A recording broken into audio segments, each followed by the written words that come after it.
Imagine a world where the heroes we worship today, those larger-than-life figures with capes, superhuman strength, and unwavering moral codes, weren't born in the pages of comic books, but in the fires of ancient myths. Long before Superman took flight or Wonder Woman wielded her lasso, storytellers around the world were crafting tales of gods, demigods, and mortals who defied the impossible. These legends, passed down through generations, didn't just vanish into history. They evolved, shape-shifting into the superheroes we know and love, and that's where the real magic begins. Think about it, the very essence of what makes a hero courage, sacrifice. The battle between light and darkness isn't a modern invention. It's a thread woven through time, connecting the epic adventures of Hercules to the brooding intensity of Batman, or the trickster antics of Loki to the chaotic charm of the Joker. These connections aren't just coincidental. They're proof that humanity's oldest stories still pulse beneath the surface of our modern myths, breathing life into characters who feel timeless because in many ways they are. So what if I told you that the next time you watch your favorite superhero movie or flip through a comic, you're not just seeing fiction, you're glimpsing echoes of ancient wonders? In this video, we're embarking on a journey through 30 of these incredible myths, uncovering how their DNA lives on in the heroes who dominate our screens and imaginations today. From the thunder-wielding gods of Norse sagas to the cunning heroes of African folklore, each story is a piece of a puzzle, one that reveals just how deeply our love for heroes is rooted in the past. Ready to discover where your favorite characters truly began? Let's dive in. Our first stop takes us back over 4,000 years to the sun-baked clay tablets of Mesopotamia, home to the world's oldest surviving hero story. The Epic of Gilgamesh isn't just ancient history, it's the blueprint for what a hero could be. Picture this, a king, 2/3 god and 1/3 man, with strength so vast he could uproot mountains. Sound familiar? That same larger-than-life power echoes in Hercules' divine might and Superman's extraterrestrial abilities. But Gilgamesh wasn't just strong, he was flawed, arrogant, and haunted by the fear of death. His journey wasn't about saving others at first, it was about proving his own greatness. Then comes Enkidu, a wild man created by the gods to humble Gilgamesh. Their friendship transforms him, much like how Superman's bond with humanity softens his alien isolation, or how Hercules' trials teach him humility. Together, they face Humbaba, the monstrous guardian of the cedar forest, a battle dripping with the same primal stakes as Hercules wrestling the Nemean lion or Superman facing General Zod. Victory isn't just about strength, it's about defiance, about men challenging the divine order. But the real heart of Gilgamesh's story, his desperate quest for immortality after Enkidu's death. He crosses poisoned rivers and confronts gods, not for treasure or glory, but to escape the fate that terrifies us all. Superman's struggle with his own morality, his choice to live among mortals despite his power, mirrors that same tension between divinity and humanity. Even Hercules, granted godhood after his labors, carries the weight of mortal suffering. These aren't just recycled plots, they're timeless questions wrapped in new costumes. What does it mean to be powerful? Can even heroes outrun death? Gilgamesh's answer, written in cuneiform millennia ago, still lingers in every superhero's shadow today. From the sun-scorched deserts of Mesopotamia, we journey to the fertile banks of the Nile, where the ancient Egyptians told a story that would echo through eternity, the tale of Osiris, the god who died and lived again. This isn't just a myth about resurrection, it's the origin of one of storytelling's most powerful tropes, a theme so potent it courses through the veins of modern superheroes like Doctor Strange and Batman. Picture Osiris, the wise and just ruler, betrayed by his jealous brother Set, who murders him and scatters his body across Egypt. His wife Isis, with unwavering devotion, gathers every piece and uses her magic to restore him, not to life as it was, but to a new existence as Lord of the underworld. That moment where death isn't an end but a transformation is the spark that ignites countless hero journeys. Fast forward to Doctor Strange, the arrogant surgeon who loses everything only to rise from the rubble as the Sorcerer Supreme. His rebirth isn't just physical, it's spiritual, mirroring Osiris's journey from mortal king to divine judge. When Strange confronts Dormammu in the dark dimension, repeating the same moment endlessly until he wins, he's channeling that same Egyptian defiance of death, not through brute strength but through cunning and sacrifice. Then there's Bruce Wayne, the boy who watches his parents die in an alley and emerges from that darkness as Batman. Gotham's shadows become his underworld, and his crusade, like Osiris's resurrection, is a cycle of destruction and renewal. Even the Batsuit, a literal armor forged from trauma, reflects Isis's reassembling of Osiris's shattered body, but the resurrection trope stretches far beyond Egypt. In Greek myths, Dionysus is torn apart and reborn. In Norse legends, Odin hangs himself on Yggdrasil to gain wisdom, dying and returning changed. These stories all ask the same question: what does it take to rise from the ashes? For Osiris, it's love and magic. For Strange, it's humility. For Batman, it's vengeance tempered by justice. The brilliance of these modern myths lies in how they twist the old patterns. Osiris becomes a ruler of the dead, but Doctor Strange uses his second life to protect the living. Batman doesn't just rise from his pain, he weaponizes it, turning grief into a shield for others. That's the alchemy of storytelling, taking ancient embers and forging them into something new, something that speaks to us across millennia.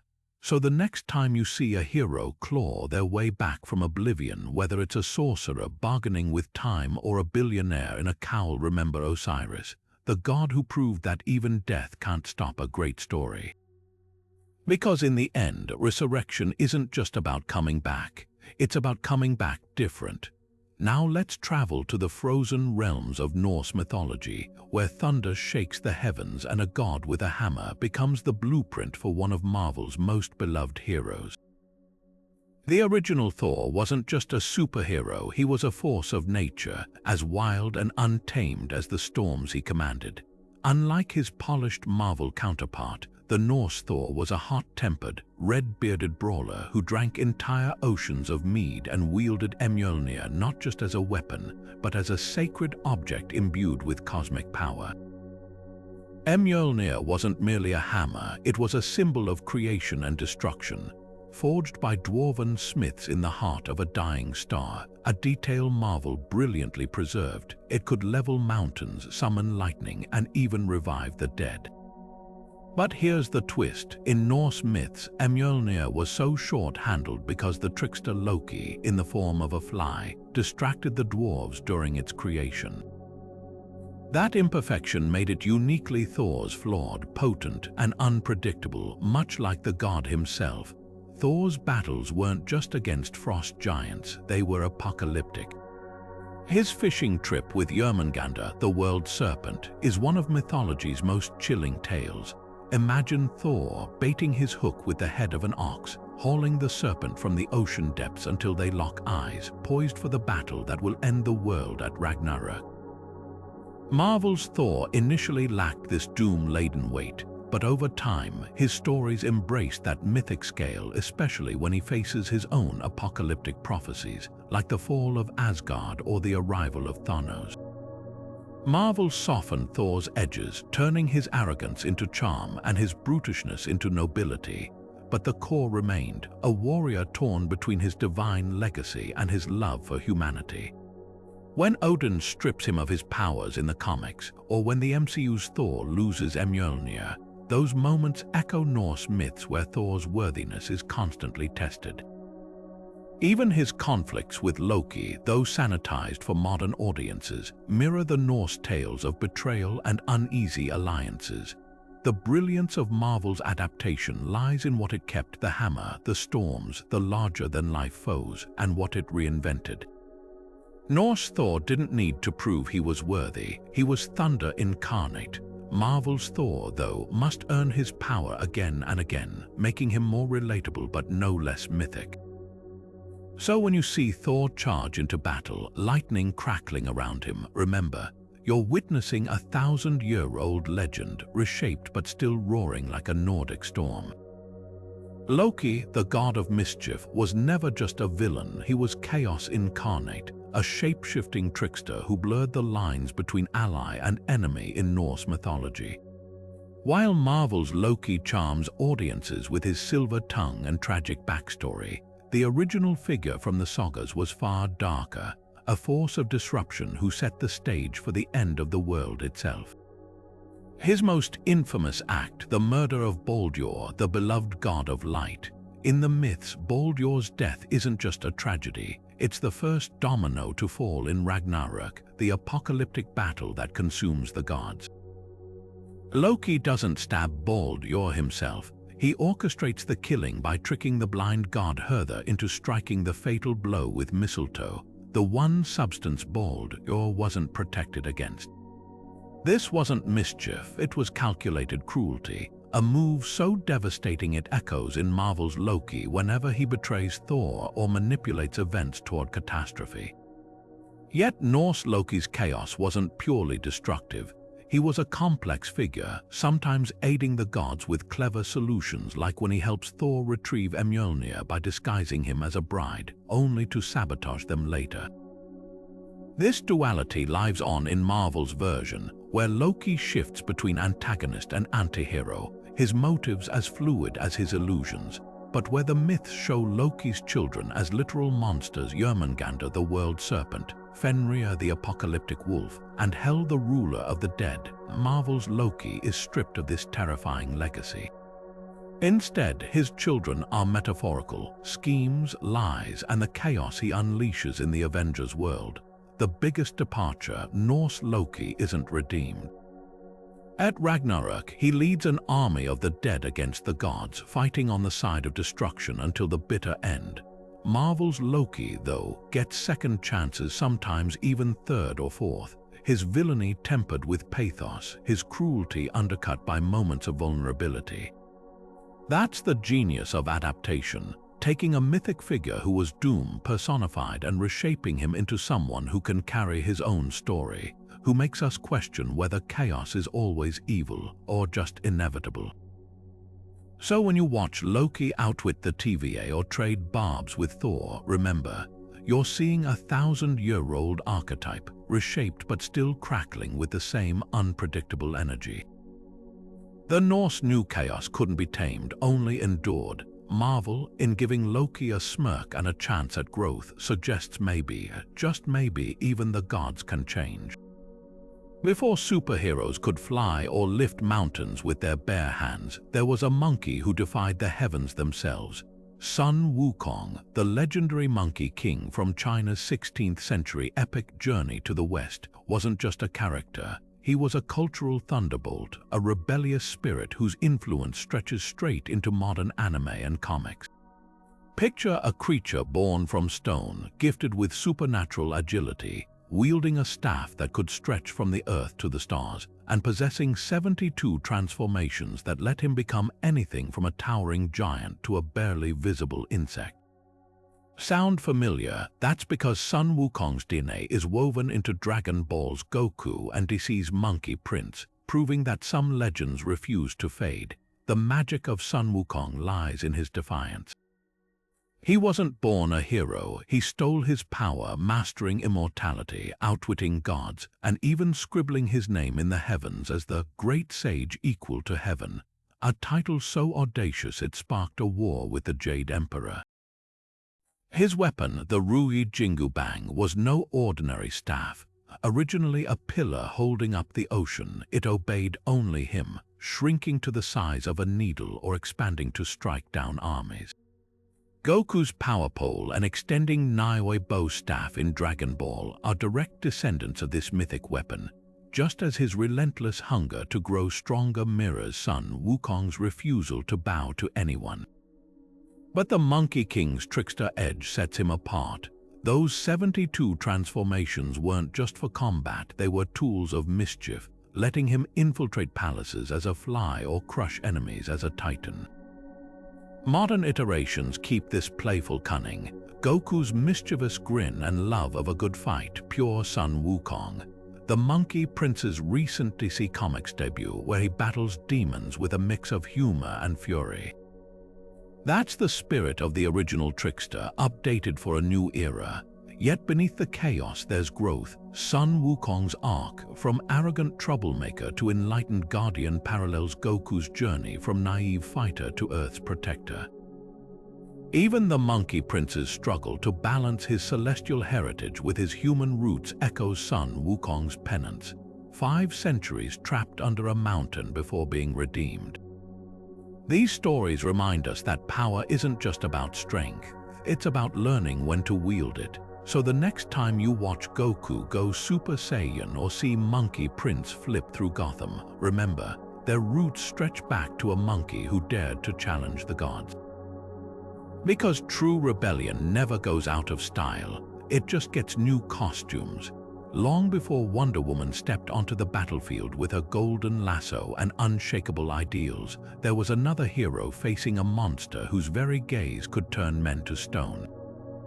Perseus, the legendary demigod of Greek myth, didn't just slay Medusa, he set the stage for a lineage of warrior women who would inspire Diana of the Masera centuries later. Think about it, a hero born of divine blood, armed with gifts from the gods, facing impossible odds against beings older than time. That's not just Perseus' story, it's Wonder Woman's too. The parallels run deeper than you might realize. Perseus, like Diana, is a child of 2 worlds, half god, half mortal, struggling to find his place between them. His mother, Danae, is imprisoned by a king terrified of prophecy, just as Diana's Amazonian sisters are isolated on the Masera, shielded from a world that fears their power. And when Perseus sets out to behead Medusa, he doesn't go unprepared. The gods equip him with a mirrored shield from Athena, winged sandals from Hermes, and a sword sharp enough to cleave stone. These aren't just tools, they're symbols of divine favor, much like Diana's lasso of truth or her indestructible bracelets, forged by Hephaestus himself. But here's where the myths twist. Medusa wasn't always a monster. She was a priestess violated by Poseidon in Athena's temple, transformed into a serpent-haired horror as punishment for a crime she didn't commit. That tragedy lingers in Wonder Woman's world too, where the Gorgons and other ancient foes aren't just mindless beasts but figures shaped by cruelty and injustice. When Diana confronts them, it's not just about brute force, it's about untangling the threads of myth to reveal the truth beneath. The Masera itself is a tapestry woven from Greek legend. The Amazons weren't just warriors, they were daughters of Ares, exiled and reborn as protectors, much like Perseus' own journey from outcast to hero. Their island, hidden from man's world, mirrors the remote lairs of mythic beings, from the Greece cave to Medusa's cursed temple. Even Diana's role as an ambassador echoes Perseus' diplomatic missions, bridging the gap between gods and mortals. Yet Wonder Woman's greatest departure from Perseus' tale is her compassion. Where Perseus uses Medusa's head as a weapon, turning enemies to stone without hesitation, Diana seeks to understand before she strikes. Her battles aren't just about victory, they're about redemption for her foes, for humanity, even for the gods themselves. That's the magic of myth evolving, taking the bones of an ancient story and fleshing them out with new meaning.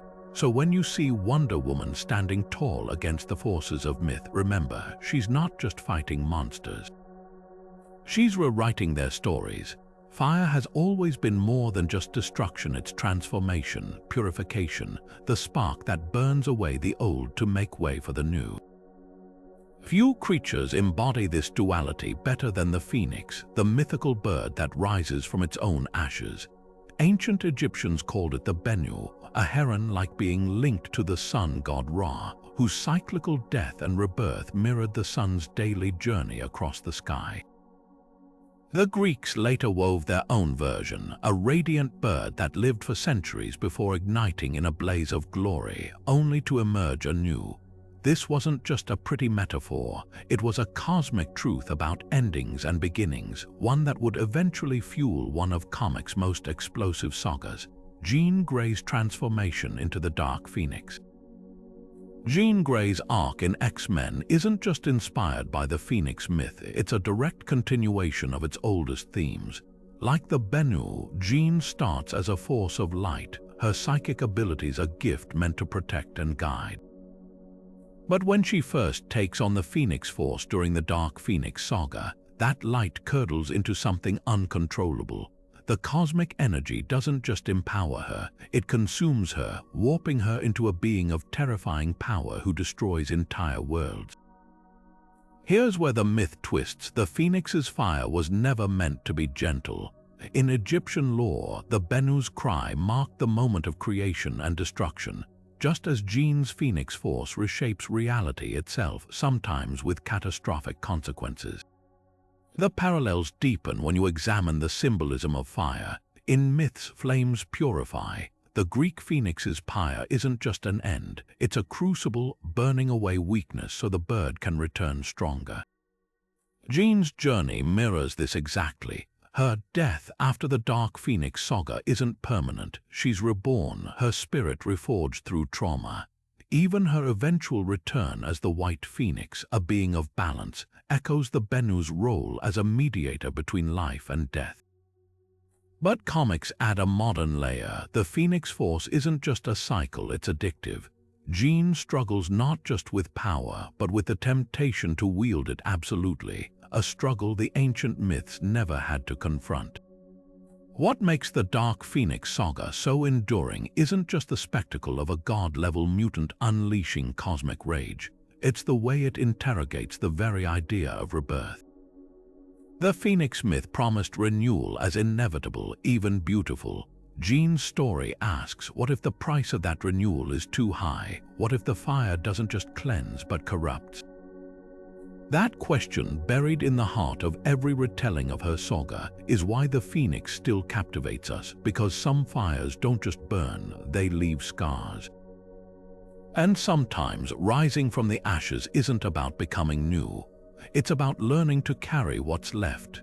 Ancient Egypt's jackal-headed god Anubis wasn't just a guardian of the dead. He was the original gatekeeper between worlds, weighing souls against the feather of Maat to determine their fate. This chilling imagery of judgment and duality courses through Marvel's Moon Knight, a hero whose fractured psyche mirrors Anubis' role as both protector and punisher. Picture the scales of the afterlife, perfectly balanced. Now imagine that same tension in Mark Spector's mind, where identities shift like sand in an hourglass, each persona fighting for dominance like souls pleading before Osiris. Unlike traditional heroes, Moon Knight doesn't just battle villains, he wrestles with the very concept of death. His dissociative identity disorder, often portrayed as 4 distinct personalities, echoes Anubis' multifaceted nature. The jackal god wasn't singular, he was a composite of roles: embalmer, guide, and final arbiter. Similarly, Mark's identities: mercenary, cab driver, billionaire, and the ruthless Mr. Knight aren't just disguises, they're psychological layers, each reflecting a different relationship with mortality. When he dons the moon-white cowl, he becomes something akin to Anubis' avatar on Earth, dispensing justice with the same eerie precision as the god scales. The Egyptian underworld's aesthetics bleed into Moon Knight's world with haunting clarity. In the comics, his missions often descend into Juwat-like dreamscapes, shadowy corridors lined with hieroglyphs, where encounters with deities like Khonshu feel ripped from the Book of the Dead. Even his signature crescent darts evoke the curved blades used in ancient mummification rites, tools meant to separate flesh from spirit. And when the moon illuminates his battles, it's not just light, it's the cold glow of Anubis' lantern, guiding lost souls through the perilous night. But here's where the myth twists. Anubis was steadfast, his judgment unclouded. Moon Knight's fractured mind turns him into an unreliable narrator of his own heroism. Is Khonshu real or a manifestation of trauma? Are his victories righteous or the delusions of a broken man? That uncertainty is what makes him more than a supernatural detective. He's a walking tomb, carrying the weight of unanswered questions like canopic jars holding unresolved past. The brilliance of this adaptation lies in its contradictions. Anubis scales demand absolute truth, but Moon Knight thrives in the gray areas between identities. The god's realm was orderly, Mark's mind is chaos, yet both share one unshakable truth. In the end, every soul and every hero must face what waits in the dark. The Amazons weren't just warriors, they were a revolution carved into Greek mythology, a society of women so fierce they terrified the gods themselves. Isolated on the island of the Mythera, these legendary fighters weren't merely avoiding men, they were defying an entire world that sought to control or destroy them. Ancient storytellers painted them as untamed, a force to be conquered most famously by Hercules, who invaded their shores to steal Queen Hippolyta's golden girdle, a divine relic gifted by Ares. But here's what the old myths missed. The Amazons weren't just antagonists in heroes' tales. They were reflections of a deeper fear, the fear of women who refused to kneel. Enter DC's Wonder Woman, who doesn't just borrow from these myths, she flips them on their head. Where Greek lore framed the Amazons as savage obstacles, Diana's origins reimagined them as scholars, diplomats, and protectors. The Mythera isn't a fortress of isolation. It's a sanctuary of wisdom where the golden girdle isn't a trophy but a symbol of sovereignty. Hippolyta isn't a vengeful queen tricked by Hercules. She's a visionary who molds her daughter into a bridge between worlds. The brutality of the original myths lingers, though. Hercules' invasion, now reframed as a massacre, becomes the trauma that haunts the Amazons, explaining their distrust of man's world. That violence isn't glossed over, it's the crucible that forges Diana's mission. When she leaves Paradise Island, she isn't just exploring, she's challenging the very narrative that painted her people as monsters. Her lasso of truth, a weapon with no parallel in ancient tales, becomes the ultimate rebuttal. No more lies, no more distortions. What makes Wonder Woman's connection to the Amazons so groundbreaking isn't just the shift from warriors to peacekeepers, it's the reclamation of their story. The old myths said they were defeated. Diana proves they were just waiting for the right moment to rise. Every time she deflects a bullet with her bracelets or stands between humanity and destruction, she's not just fighting for justice.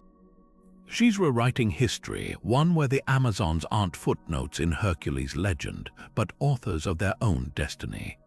Before Wolverine ever unsheathed his adamantium claws or succumbed to his berserker fury, there was another warrior whose battle rage twisted his body into something monstrous.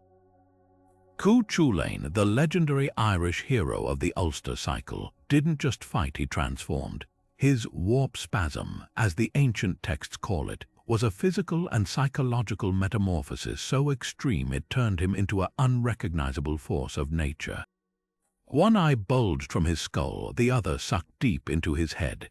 His muscles writhed like serpents beneath his skin, his jaw split wide enough to swallow his own face, and a jet-black mist of blood and fury erupted from his crown. This wasn't just anger, it was possession, the kind of uncontrollable violence that echoes in every snick of Wolverine's claws when he loses himself to the beast within. But here's where the myth cuts deeper than bone. Cuchulainn's rage wasn't just power, it was tragedy. Like Wolverine, he was a warrior trapped by his own legend, doomed to slaughter even those he loved. His most infamous spear, the Gibulg, wasn't just a weapon, it was barbed cruelty given form. Once thrown, its tip would split into 30 jagged spines, tearing through flesh in a way that mirrors the visceral, unforgiving damage of Wolverine's berserker onslaught. But the spear had a terrible price. Cuchulainn could only use it once in his life, a parallel to how Logan's healing factor doesn't erase the weight of his centuries of bloodshed. The comparisons don't stop there. Both warriors are bound by codes of honor that chafe against their instincts. Cuchulainn, trained by the warrior woman Scathach, whose name literally means shadowy, mastered combat only to find himself shackled by oaths that force him into impossible choices, much like Logan's struggle to reconcile his feral nature with the X-Men's ideals. And just as Wolverine's past is a tangle of half-remembered horrors, Weapon X, the loss of Mariko, the death of Jean Grey, Ku Chulain's story is steeped in sorrow. His final stand, tying himself to a standing stone so he could die on his feet, is the ancient equivalent of Logan walking into battle knowing he won't walk out. Yet there's a key difference. Marvel grafted a shred of hope onto Wolverine's tragedy, his found family, his moments of hard-won peace. Ku Chulain's tale ends in unrelenting bleakness, his body only falling when a crow lands on his shoulder, signaling his death to his enemies.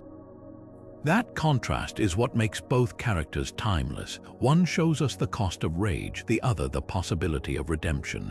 But when Wolverine growls, "I'm the best there is at what I do," remember, Ku Chulain said it first in Blood and Screams 2,000 years ago.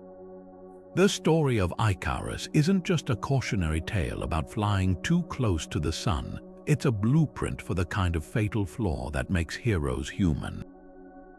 And no modern character embodies that recklessness quite like Tony Stark, a man who soars on metal wings but never quite escapes the shadow of his own pride. Think about it, Icarus, the boy who ignored his father Daedalus' warnings, his wax wings melting as he chased the heavens.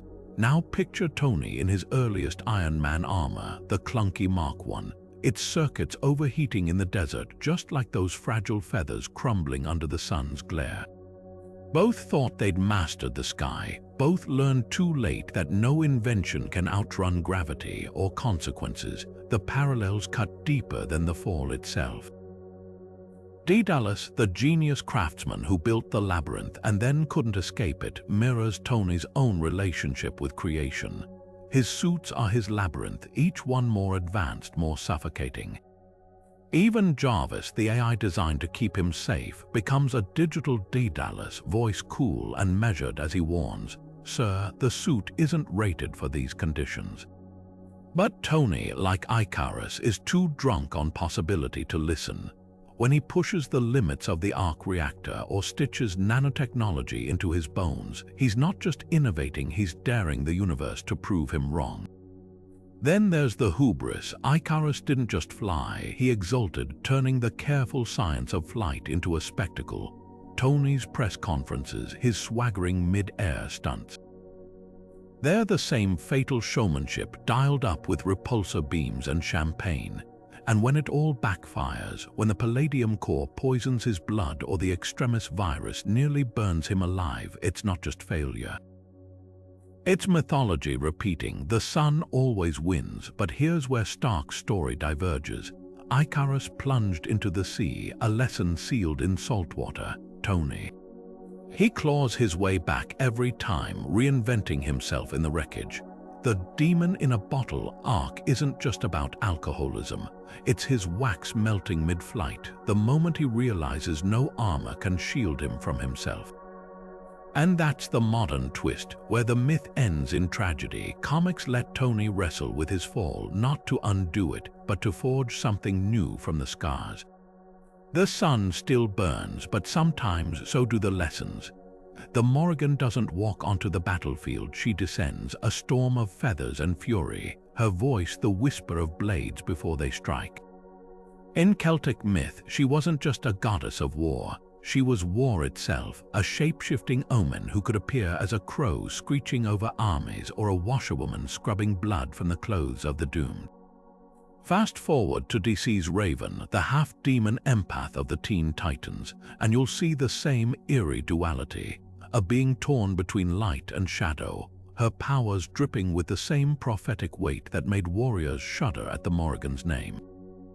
Raven's connection to the Morrigan isn't just thematic, it's written in their very bones. The Morrigan's crows weren't mere symbols, they were her eyes watching battles unfold before the first sword was drawn. Raven's soul self, that wisping, shadowy extension of her power, functions the same way, an ethereal probe that sees what others can't, just as the Morrigan foresaw the fates of those she marked for death. And when Raven's eyes glow white, her voice splitting into a chorus of warnings, she channels the Morrigan's most terrifying gift, the ability to speak destiny into existence. But the parallels deepen in their contradictions. The Morrigan reveled in chaos, her laughter echoing through the slaughter. Raven fights hers, every ounce of her demonic heritage, a prison she's determined to escape. The Morrigan's crows feasted on the fallen. Raven's powers often demand she absorb the pain of the living, yet both share one brutal truth: their abilities come with a price. The Morrigan's prophecies were inescapable, her visions less warnings than sealed verdicts. Raven's struggle with her father Trigon mirrors this. No matter how far she runs, his shadow looms, a self-fulfilling prophecy as relentless as the Morrigan's curses. Even their aesthetics intertwine. The Morrigan's cloak of feathers finds its echo in Raven's signature hood, that cowl of darkness that seems to drink the light around her. And where the Morrigan's presence on the battlefield could turn the tide of war, Raven's empathic bursts can shatter minds or heal them, two sides of the same coin minted in the realm of gods. What makes Raven's adaptation so compelling is how it subverts the myth. The Morrigan was fate's executioner, Raven is its dissident. The goddess wielded doom as a birthright, the hero claws back hope from its jaws. So when you see Raven clasp her hands in meditation, her mantra a fragile barrier against the darkness, remember, she's not just fighting villains, she's rewriting an ancient script, one where the crow doesn't signal death but the chance to rise. Susanoo didn't just command the storm, he was the storm, a force of chaos and creation howling through Japanese mythology. When the Shinto god of sea and tempest tore through the heavens, tossing aside mountains like pebbles and uprooting forests with his rage, he wasn't merely unleashing weather. He was reshaping the world itself. Centuries later, that same untamed power would surge through Aurora Munro, the X-Men Storm, whose control over the elements carries the same mythic weight. Though where Susanoo reveled in destruction, Storm wields her gifts as both weapon and bomb. The parallels between them crackle like lightning. Susanoo's most famous feat, slaying the eight-headed serpent Yamata no Orochi, wasn't just a battle, it was a dance with disaster. He didn't overpower the monster with brute strength.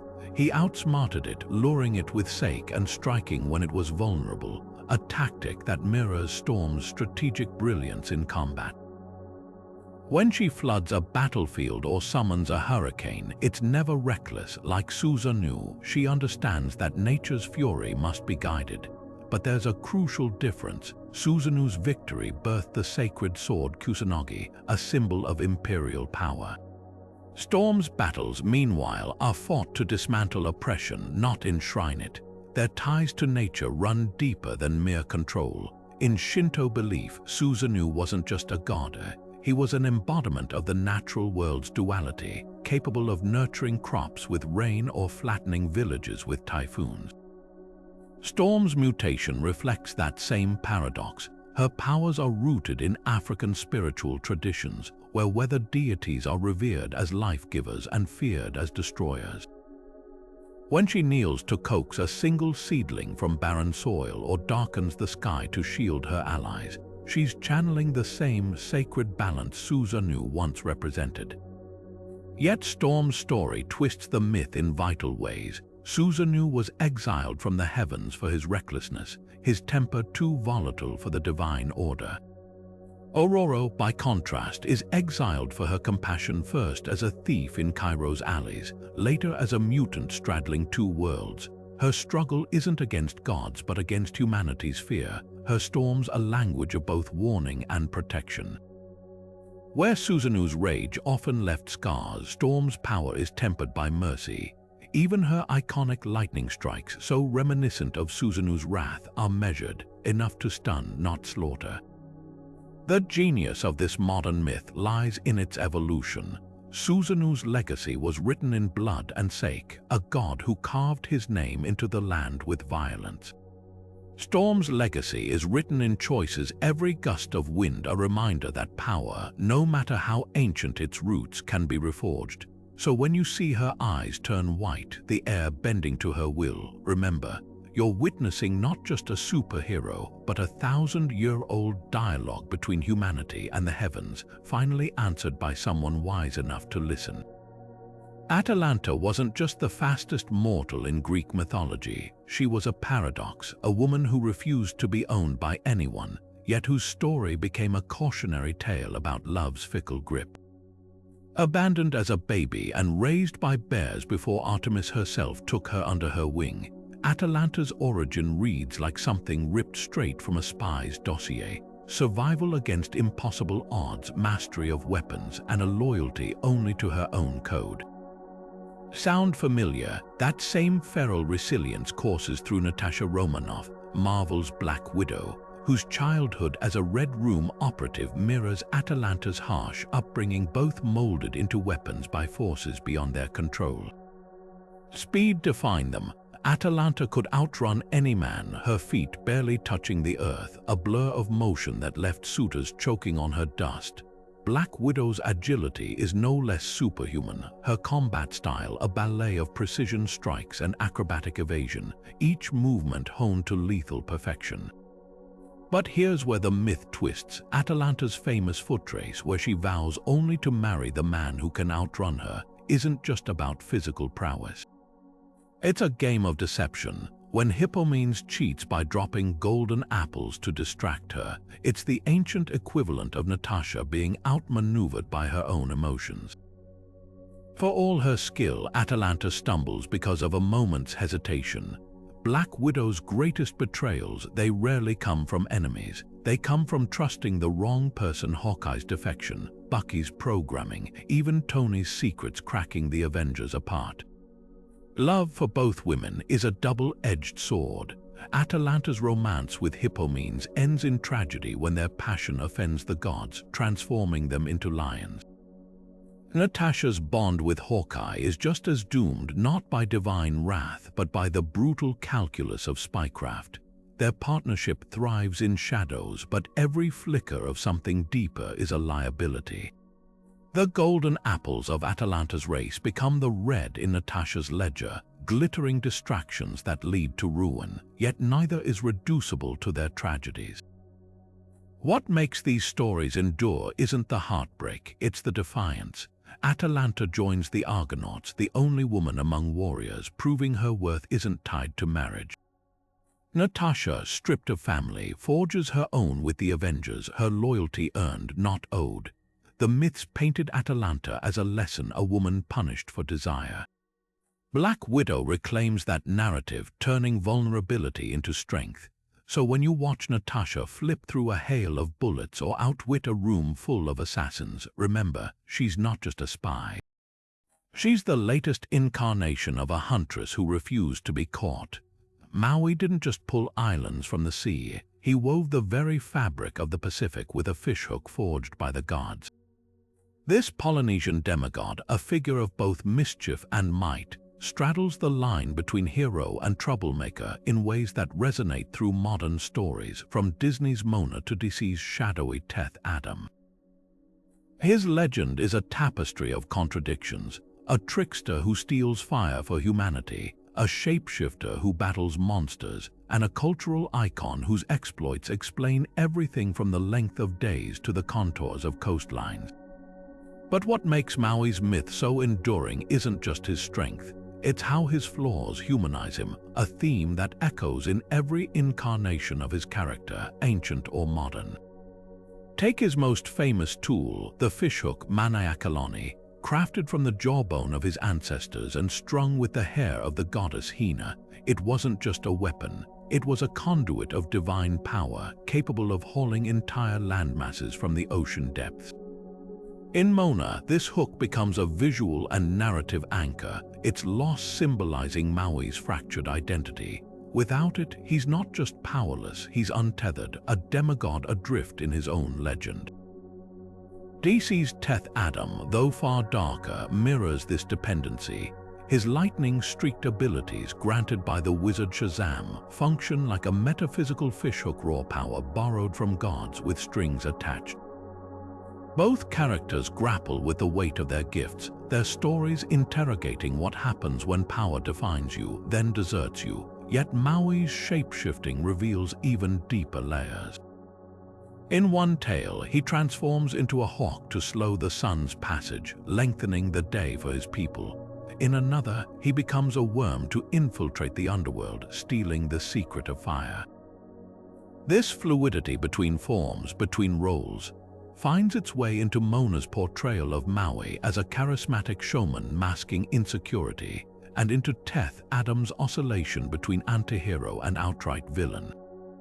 The myths don't shy from Maui's failures, like his botched attempt to win immortality for humanity, which ends with death entering the world.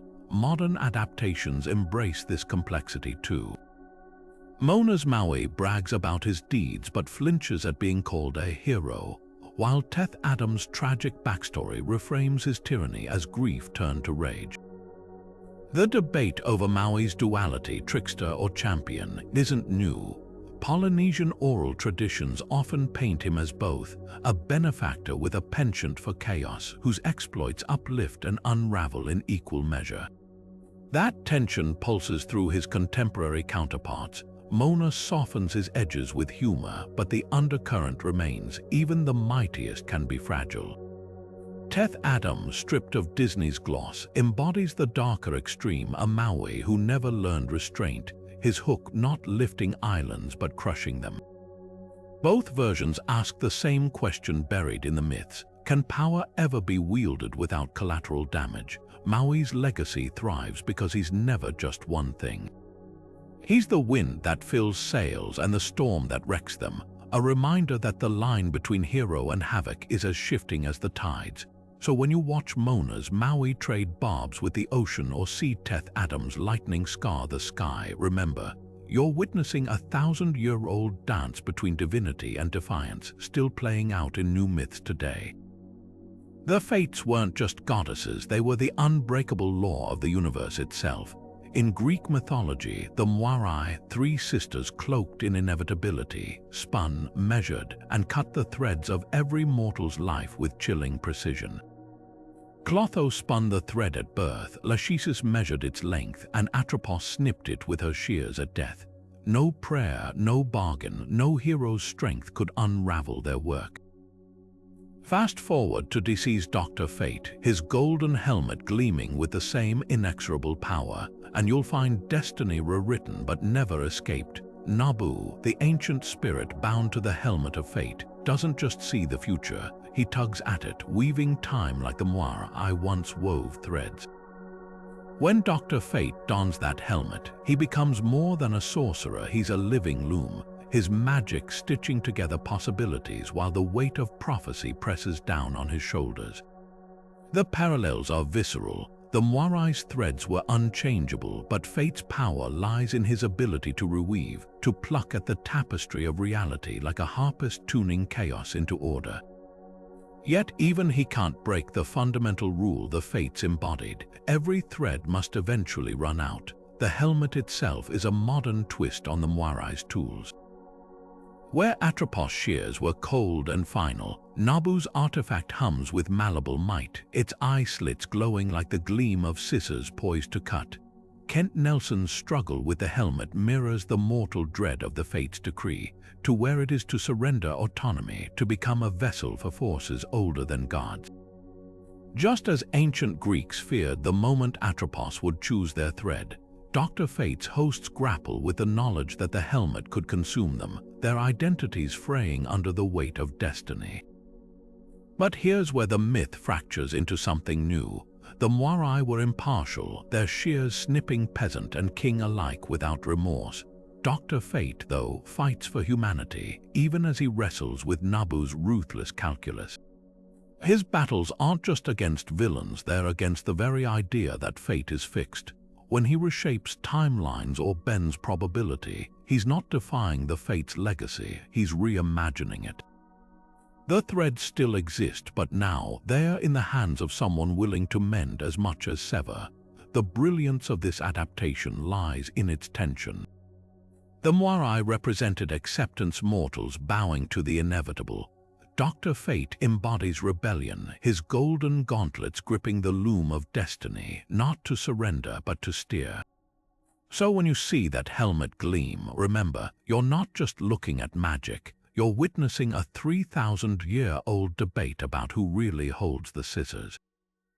Beowulf didn't just fight monsters, he waded into the depths where light barely reached, gripping a sword as the murky waters closed around him. The Old English epic's most iconic battle, his clash with the swamp-dwelling Grendel and its vengeful mother, feels ripped from the same primordial ooze that birthed Marvel's Nama, the Submariner. Both are warriors straddling two worlds, Beowulf, the Geatish hero who sails from his homeland to defend a foreign kingdom, and Nama, half-human, half-Atlantean, torn between the ocean's abyss and the surface's shimmering skyline. But their kinship runs deeper than aquatic brawls. It's in the weight of crowns they never asked for, and the scars vengeance leaves behind. Grendel isn't just a beast, it's a manifestation of chaos, a creature that haunts the mead hall Heorot, slaughtering warriors not for conquest, but because the sound of their joy is torture to its ears. Nama's earliest battles mirror this primal conflict. When surface world pollution chokes his kingdom or submarines carve through Atlantean waters, his rage isn't political, it's visceral, the fury of something ancient disturbed. Grendel's mother, seeking retribution for her son's death, drags Beowulf into her underwater lair, a scene that could be ripped from a Submariner comic, the hero out of his element, wrestling with a foe whose home gives her the upper hand. Nama's fights on land follow the same template. His strength wanes outside the sea, just as Beowulf's sword fails him in the Mere's crushing darkness. Yet both stories pivot on the burden of leadership. Beowulf returns to Geatland a legend, only to become a king who must face a dragon in his twilight years, not for glory, but because his people's survival demands it. Nama, whether ruling Atlantis or reluctantly allying with surface nations, wears his crown like a shackle. His infamous line, Imperious Rex, isn't just a battle cry, it's the lament of a ruler bound by duty, just as Beowulf's final words mourn the treasures he won't live to protect. The true genius of these parallels lies in their contradictions. Beowulf's saga ends with his funeral pyre blazing against the sky, a warning that even the mightiest fall. Nama's story loops endlessly, exiled, returning, betraying, redeeming, because modern myths don't let their heroes rest. One is carved on parchment, immutable, the other splashes across panels, rewritten with each tide. But when Nama rises from the waves, his fists clenched and eyes blazing, remember, he's not just a comic book antihero, he's the heir to a 1,000-year-old tale where the deep always claims its due. Quetzalcoatl wasn't just a god, he was the sky meeting the earth, a feathered serpent whose very name meant precious twin in Nahuatl. To the Aztecs, he was the divine breath behind creation, the architect of humanity molded from bones and cornmeal, and the giver of the sacred calendar that governed their world. But peel back the golden layers of his myth, and you'll find the DNA of Marvel's Kukulkan in Eternals, a celestial being whose presence twists the ancient god's benevolence into something far more complex. The original Quetzalcoatl was a paradox, a deity of wind and wisdom who could also summon storms, a bringer of civilization who sometimes demanded blood in return. His most enduring act, stealing the bones of the previous era's humans from the underworld, mixing them with his own blood and sacred maize to forge a new race. This wasn't just creation, it was alchemy, a fusion of sacrifice and sustenance that Marvel echoes in Kukulkan's own cosmic interventions. When the eternal Ajax speaks of guiding humanity's evolution, her words ripple with that same paternalistic weight. The idea that gods, whether Aztec or alien, shape mortals like clay. Yet Quetzalcoatl's greatest gift was time itself. The Aztec calendar, an intricate wheel of days and destinies, was his design, its cycles dictating everything from harvests to wars. Kukulkan's role in Eternals mirrors this temporal mastery. His conflict with Icarus isn't just about power, it's about when humanity is ready to transcend or be culled. The celestial clock ticking toward the emergence is a dark reflection of Quetzalcoatl's calendar, where cosmic deadlines replace sacred cycles, but here's where the myths diverge. Quetzalcoatl, for all his might, was ultimately dethroned, tricked into drunkenness, and exiled by rival gods. His departure prophesied to one day herald his return. Kukulkan, though, isn't waiting for redemption. He's the orchestrator of oblivion, his serpentine coils tightening around the fate he once nurtured. The brilliance of this twist lies in its irony. The god who gifted humanity time now wields it as a weapon. The feathered serpent's legacy endures because it asks who truly holds the reins of destiny. Is it the creator, the calendar, or the created? When Quetzalcoatl wept over his people, his tears carved valleys. Kukulkan's silence as he watches the emergence unfold might drown the world. Medusa's story was never just about snakes for hair or a petrifying gaze. It was about transformation, about a woman reshaped into something monstrous by forces beyond her control. In Greek myth, she wasn't born a Gorgon. She was cursed by Athena, her beauty twisted into terror after Poseidon violated her in the goddess's temple. That violation and the punishment that followed echoes in Marvel's Inhumans, where Terrigenesis, the sacred ritual that unlocks their latent powers, is both blessing and burden. The parallels are chilling. Just as Medusa's body became a weapon against her will, so too do Inhumans emerge from their cocoons forever altered, their new forms as inescapable as her stone-cold stare. Nowhere is this duality more potent than with Black Bolt, the Inhuman king whose voice can level cities. His silence isn't a choice, it's a necessity, a self-imposed exile from speech as brutal as Medusa's exile from humanity. Where her gaze turned men to stone, his whisper could reduce them to dust. Both are living weapons, their very existence a hazard to those around them. But here's the twist. Medusa's curse was inflicted as punishment, while Black Bolt's power is the result of a revered genetic legacy. Terrigenesis, for all its risks, is celebrated as a rite of passage, a far cry from Athena's wrath.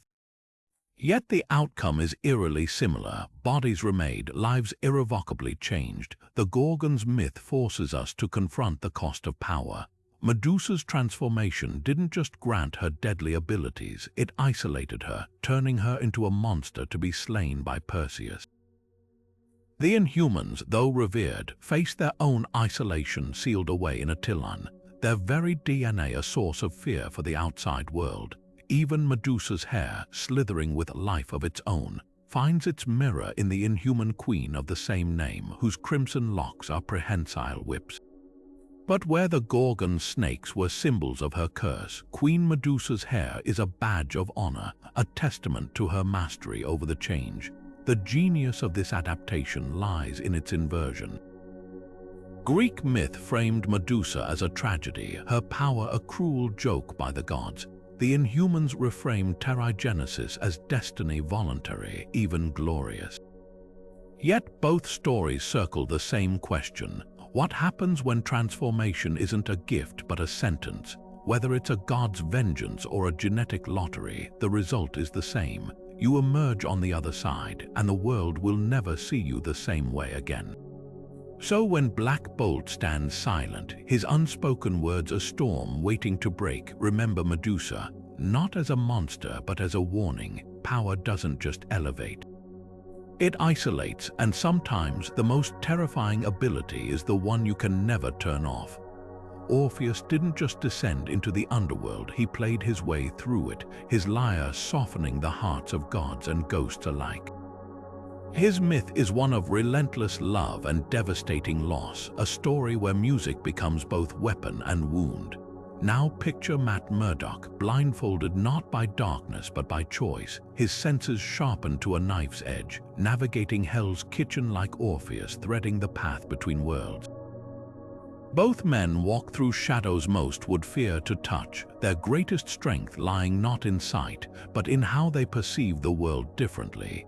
Where Orpheus heard the whispers of the dead beneath his melodies, Daredevil catches the hitch of a lyre's breath or the scrape of a knife against concrete, their worlds painted in vibrations rather than light.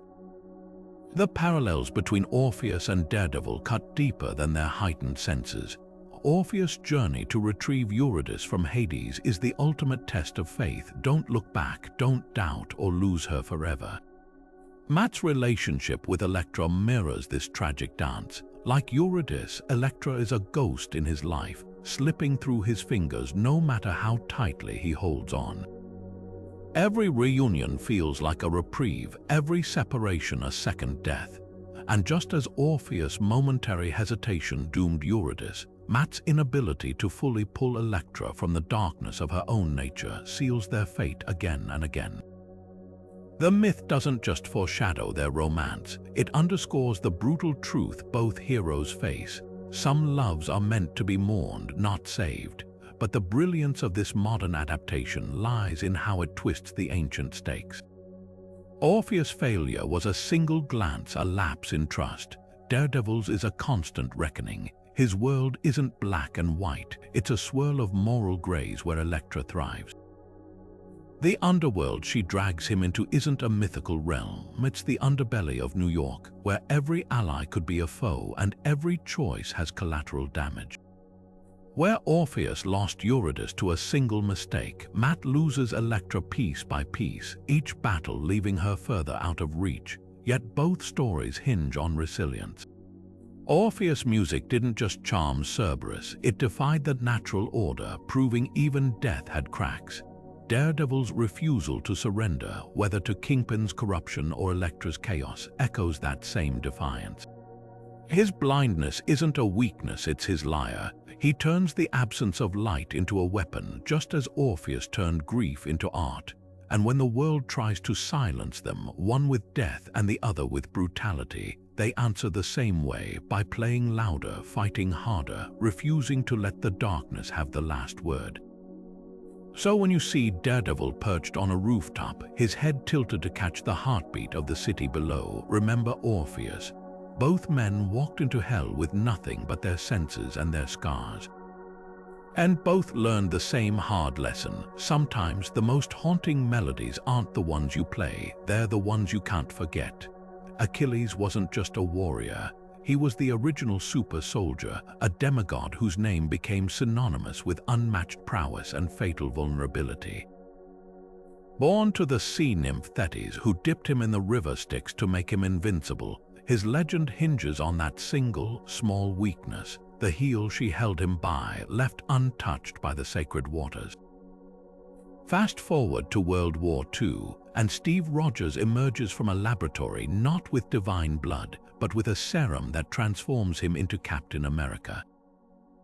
Their parallels aren't just physical, both men are symbols of their eras, their strengths and flaws etched into the collective memory like warnings and aspirations woven together. The shield and the heel, one protects, the other betrays. Captain America's vibranium disc is more than defense. It's an extension of his will, ricocheting with precision, deflecting bullets and ideologies alike. But like Achilles' heel, that shield carries weight beyond the battlefield. It's a metaphor for the fragility beneath the myth. For all his strength, Achilles falls to Paris' arrow, guided by Apollo to that one vulnerable spot.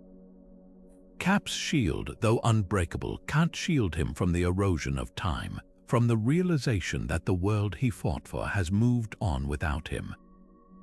That's the tragedy of both heroes. No matter how invincible they seem, destiny finds the cracks. Their moral codes bind them just as tightly as their physical gifts.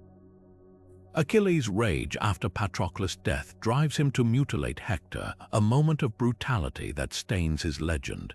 Captain America's resolve wavers too, not in cruelty, but in his refusal to compromise even when the world begs him to bend.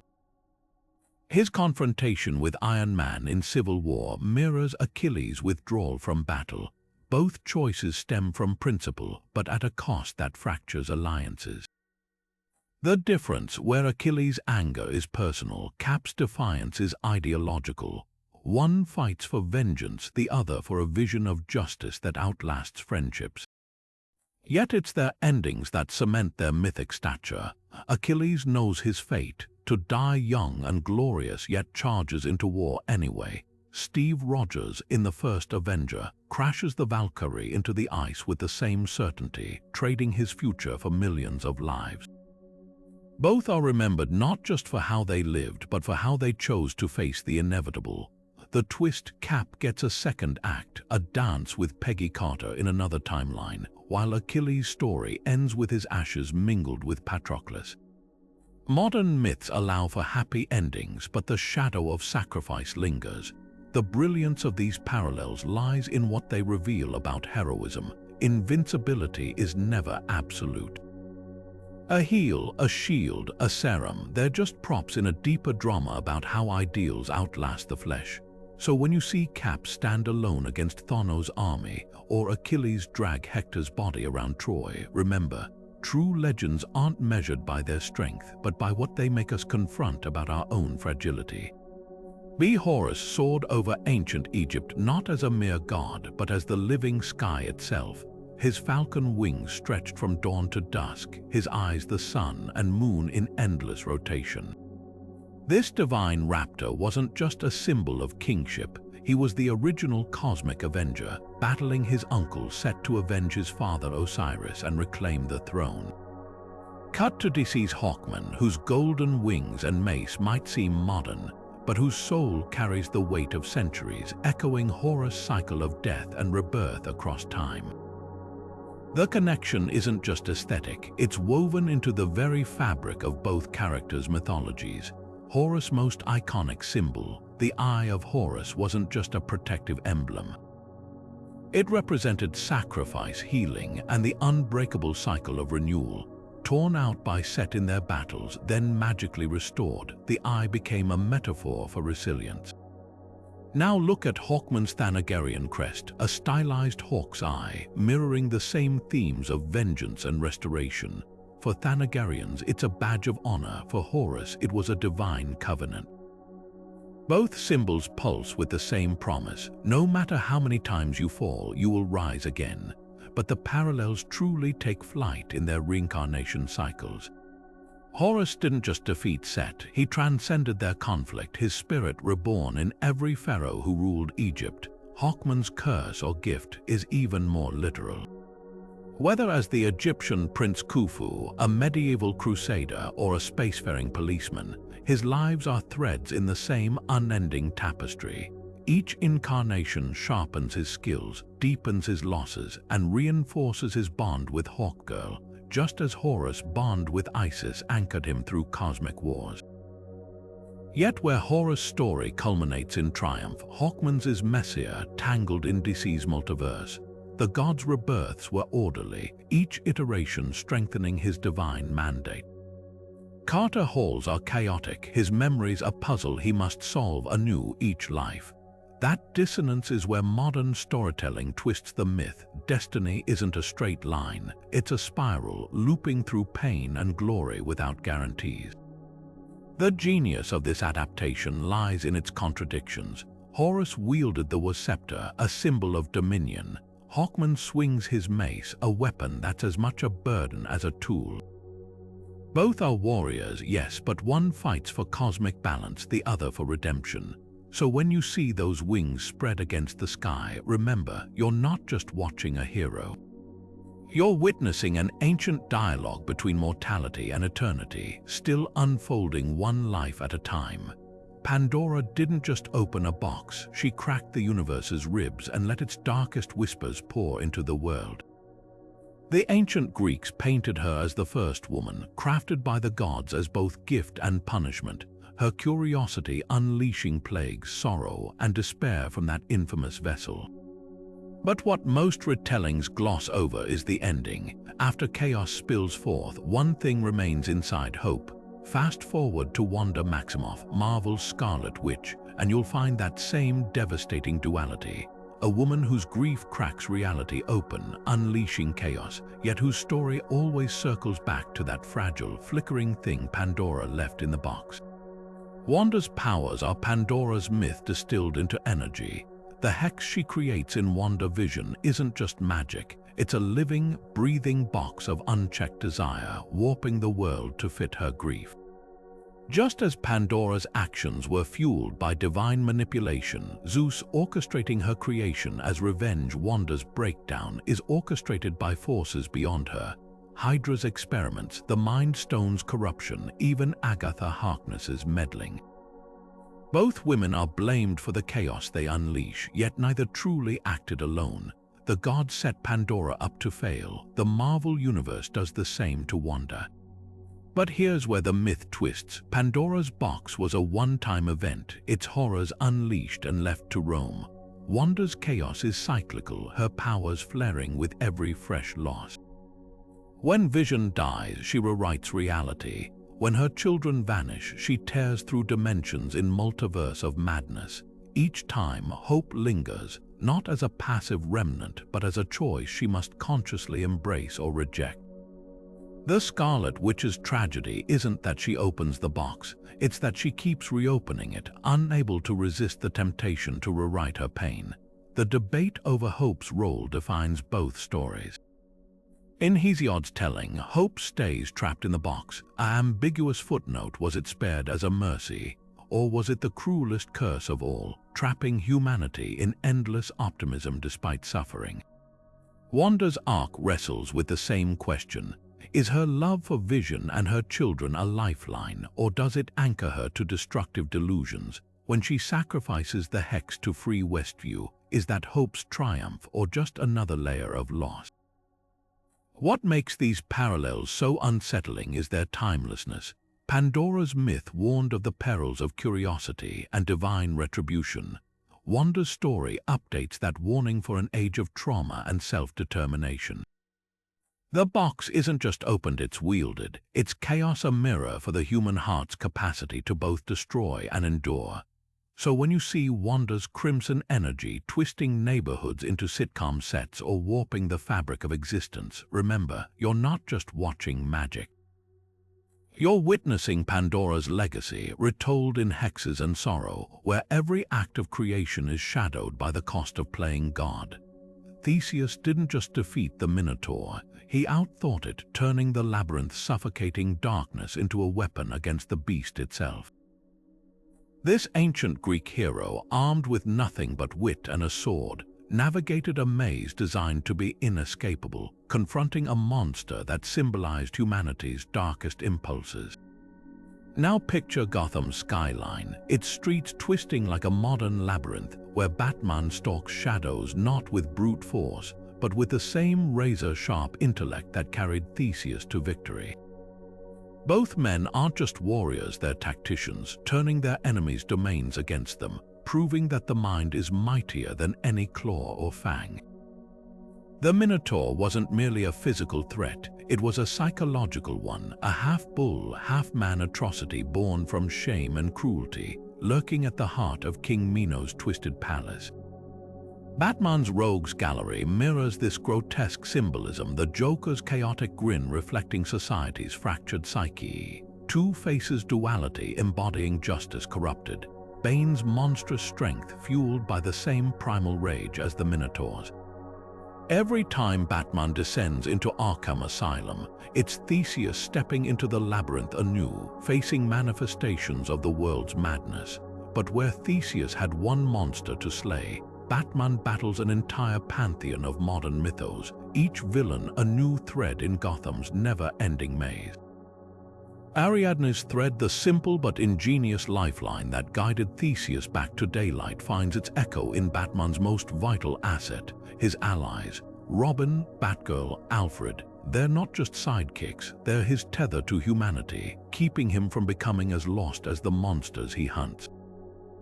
Without Ariadne, Theseus would have roamed the labyrinth forever. Without the Bat family, Bruce Wayne risks vanishing into the darkness he wears as a cowl. The thread connects more than physically, it's a moral compass, a reminder that no hero, no matter how brilliant, can survive alone. Yet the myths whisper a darker parallel. Theseus' story doesn't end with triumph. After leaving Crete, he abandons Ariadne on Naxos, a betrayal that haunts his legacy. Batman's relationships, too, are fraught with fractures. Jason Todd's death, Barbara Gordon's paralysis, Dick Grayson's estrangement. The labyrinth changes those who enter it, leaving scars no thread can fully mend. What makes Theseus and Batman timeless isn't their victories, but their method, turning the maze against itself. The Minotaur thought the labyrinth was its advantage until Theseus used the walls to corner it. Gotham's criminals think the night hides them until Batman makes the darkness his ally. Both heroes teach us that the real monster isn't the beast in the maze, it's the maze, and the only way out is to learn its every twist. Fenrir wasn't just a wolf, he was inevitability given fangs, a beast so vast his jaws could scrape the sky and his hunger threatened the gods themselves. In Norse myth, his binding wasn't just a precaution, it was an act of desperation, the Aesir chaining him with magic ropes and a sword wedged between his teeth, knowing one day those bonds would break and his rage would devour the world. Now picture Bruce Banner strapped to a lab table, gamma radiation coursing through his veins as shield-reinforced shackles strain against the monster lurking beneath his skin. The parallels between Fenrir and the Hulk aren't just about strength, they're about the terror of losing control, of becoming something even you fear. Fenrir's growth was exponential, a pup outstripping his caretakers until even Odin couldn't ignore the threat. The Hulk's power follows the same vicious curve. Every gamma surge, every moment of unchecked anger pushes him further from humanity. In the Avengers, when Loki taunts Banner with whispers of the monster inside, it's not so different from the Norse gods realizing too late that they'd nurtured their own destruction.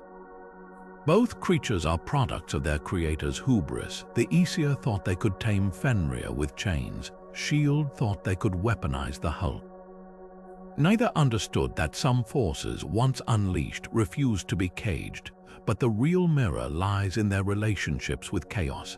Fenrir is Loki's son, a bloodline dripping with trickery and destruction.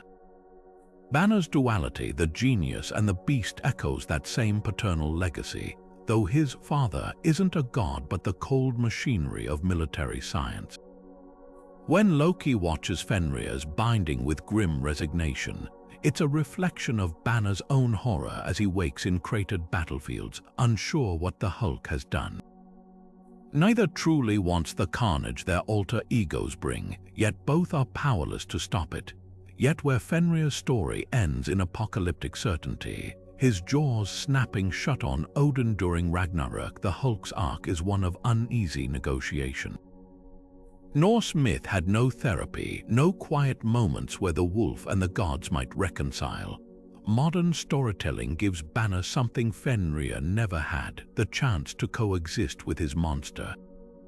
The Immortal Hulk comics delve deepest into this, portraying the Hulk not just as rage incarnate but as a necessary force, a primal reckoning for a world that's forgotten its own fragility. The brilliance of this adaptation lies in its inversion. Fenrir was a harbinger of doom, his freedom synonymous with the end of days. The Hulk, though terrifying, carries the possibility of redemption. When Banner smashes through walls, it's not just destruction, it's a reminder that some bonds are meant to break and some monsters are just misunderstood. So the next time you see the Hulk roar, remember Fenrir straining against his chains. One was a warning, the other, despite it all, might still be a hope. Izanagi and Izaname's love story doesn't begin with a kiss, it begins with a spear. In Japanese mythology, the divine couple stood on the floating bridge of heaven, stirring the primordial sea with Aim no Nuboko, the jeweled spear whose dripping brine formed the first islands of Japan. Their union birthed the world, but their tragedy birthed something darker. A tale of love curdling into obsession, of life and death so entwined they couldn't be separated. This isn't just a creation myth, it's the blueprint for Elektra's twisted resurrection in Marvel's universe, where the hand's necromantic rituals and the Kagami mirror's eerie reflections all trace back to Izaname's rotting throne in Yomi, the land of the dead. When Izanami died giving birth to the fire god Kagetsuchi, Izanagi's grief drove him to Yomi's gates where he begged her to return, but death had already reshaped her. In the gloom, she warned him not to look, yet he ignited a torch, revealing her corpse crawling with maggots, her once radiant flesh putrid and bloated. That moment of horrific revelation echoes every time Elektra claws her way back from the grave. The hand's necromancy, like Yomi's decay, never restores life perfectly. Elektra returns, her memories fractured, her soul stained by the underworld's touch, just as Izanami became a wrathful Shiken, a vengeful spirit barred from the living world. The parallels are visceral. Both women are caught between two realms, their resurrections leaving them trapped in a half-life where love and horror share the same face. The Kagami mirror, a sacred Shinto artifact said to reflect truth, becomes a chilling metaphor for this duality. In myth, mirrors reveal what's hidden. Izanagi's torch was a mirror of sorts, exposing Izanami's corruption. In Daredevil, Elektra's recurring flashbacks to her childhood, her visions of blood and silk, function the same way. Each memory is a shard of the Kagami, showing her flickering between who she was and what the hand reshaped her into. Even her iconic size, twin blades gleaming like polished silver, act as mirrors, tools that deflect attacks but also force her to confront the killer in her reflection. But here's where the modern myth twists the ancient one. Izanagi's flight from Yomi sealed Izanami's rage. She became a relentless pursuer, spawning demons to hunt him. Elektra's resurrections, though orchestrated by the hand, are ultimately escapes not from Matt Murdock, but from the fate Izanami embodies. Every time Elektra dies, she defies the underworld's grip, fighting her way back not for vengeance but for agency. The hand wants her to be their Izanami, a weaponized ghost. She claws toward something messier, more human. The genius of this adaptation lies in its inversion of guilt. In the myth, Izanagi's curiosity doomed his wife. In Daredevil, Elektra's resurrections are never her choice, they're violations, acts of cosmic theft by the hand. Yet both stories circle the same truth. Some borders weren't meant to be crossed. When you see Elektra's blade flash crimson under neon lights, remember Izanami's rotting hand reaching from the shadows. Some loves don't just end, they fester, and some heroes aren't reborn, they haunt. Sisyphus didn't just defy the gods, he laughed in their faces, cheating death twice and binding Thanatos himself in chains. His punishment wasn't just eternal labor, it was the cruel poetry of futility, rolling a boulder uphill only to watch it tumble back down forever. Now picture Frank Castle, the Punisher, his war on crime just as relentless, just as cyclical. Every skull stamped with his emblem, every cartel dismantled, every mob boss put in the ground, it never ends. The streets keep coughing up new monsters and Castle keeps pushing that boulder, his mission as unending as Sisyphus's torment. Both men aren't just trapped in their tasks, they're defined by them. Their identities fuse to the grindstone of their own making. The genius of this parallel lies in the rejection of absolution. Sisyphus wasn't sentenced to his fate because he couldn't escape. He was sentenced because escape would mean surrender. When he tricked Hades and slipped death's noose, it wasn't cowardice, it was defiance. The Punisher's war operates on the same unyielding logic. Redemption isn't just off the table, it's an insult. To stop would mean admitting the boulder ever had a chance to stay atop the hill. Castle's body count isn't a means to an end, it's the entire point, a bloody sacrament to his family's memory, as ritualistic as Sisyphus's climb. Yet where Sisyphus's struggle is solitary, the Punisher's carnage ripples outward. The Greek king's boulder crushes nothing but the dirt beneath it. Castle's war leaves collateral damage in its wake, cops who die in his crossfire, families caught in the blast radius of his vengeance. This is the modern twist on the myth, futility with fallout. Sisyphus's torment was a closed loop, a divine joke played for an audience of one, the Punisher's war. It's a grenade rolled into a crowded room, his personal hell spilling into the streets. The most chilling similarity, though, is their agency. Sisyphus wasn't a passive victim, he chose this. His cleverness damned him, just as Castle's military brilliance ensures his war never ends. Tactical genius becomes its own prison. Every mob safe house raided, every ledger burned, just adds another link to the chain. Even their visual symbolism aligns. Sisyphus straining against the weight of the rock mirrors, Castle crouched behind an ammo crate, both silhouettes etched in sweat and grim determination. But here's where the myths diverge. Camus argued Sisyphus could find meaning in the struggle itself, that the act of pushing was its own rebellion. The Punisher offers no such philosophy. His war isn't existential, it's arithmetic. More bullets, more bodies, no summit in sight. And that's the true horror of this ancient inspiration. Sisyphus's boulder rolls back clean. Castle's leaves blood trails. Sekhmet wasn't just Egypt's lioness goddess, she was the scorching breath of divine retribution, unleashed by Ra to punish humanity's rebellion. Her rampage wasn't mindless, it was surgical, her claws dripping with plague and fever until the Nile ran red.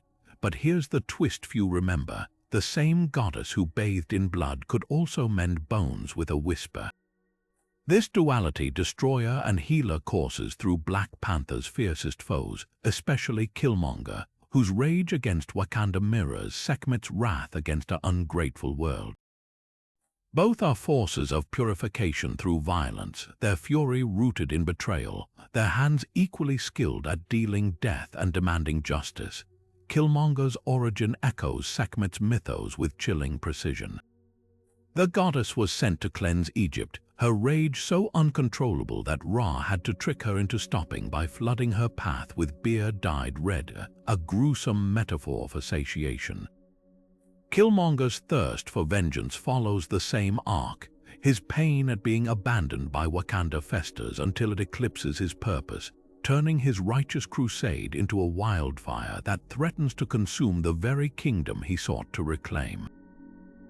That moment in the ancestral plane where he kneels among the stars isn't just a villain's monologue, it's Sekhmet's roar given human form, the cry of a wounded predator who's been pushed too far. Yet Sekhmet's legacy isn't solely destruction. Priests invoked her to cure diseases, her fiery breath believed to incinerate illness as readily as enemies. This duality finds its mirror in T'Challa, who wields the Black Panther's strength not just to defend, but to heal, whether through technological innovation or the spiritual reconciliation he offers Killmonger in their final moments. The heart-shaped herb, pulsating with vibranium's power, functions like Sekhmet's sacred beer, a conduit to temper fury with wisdom. The brilliance of this adaptation lies in its inversion. Sekhmet was a weapon of the gods, her violence outsourced. Killmonger's war is deeply personal, his scars etched by human hands. Where the lioness goddess was appeased, Killmonger cannot be. His death isn't a cessation, but a catalyst, forcing Wakanda to confront the wounds it ignored. Even his ancestral plane, a golden savanna under a bleeding sun, feels like Sekhmet's domain reshaped, not a place of judgment but of unresolved tension. So when you watch Killmonger stand in Warrior Falls, his muscles coiled like a lioness before the strike, remember Sekhmet. Both remind us that wrath, no matter how justified, must eventually choose. Will it burn the world or light the way forward? Wakanda's answer, and T'Challa's, is written in the choice to transform the blade into a bridge. Prometheus didn't just steal fire, he cracked open the vault of divine privilege and poured its light into mortal hands. That single act of rebellion, punished by eternal torment as eagles feasted on his regenerating liver, set the stage for humanity's greatest triumphs and darkest fates. Now fast forward to a cave in Afghanistan where Tony Stark welds scraps of metal into the first Iron Man suit. The parallels aren't subtle. Both figures are bound by self-inflicted wounds, Prometheus by literal chains, Stark by the shrapnel creeping toward his heart, yet use their suffering to spark revolutions.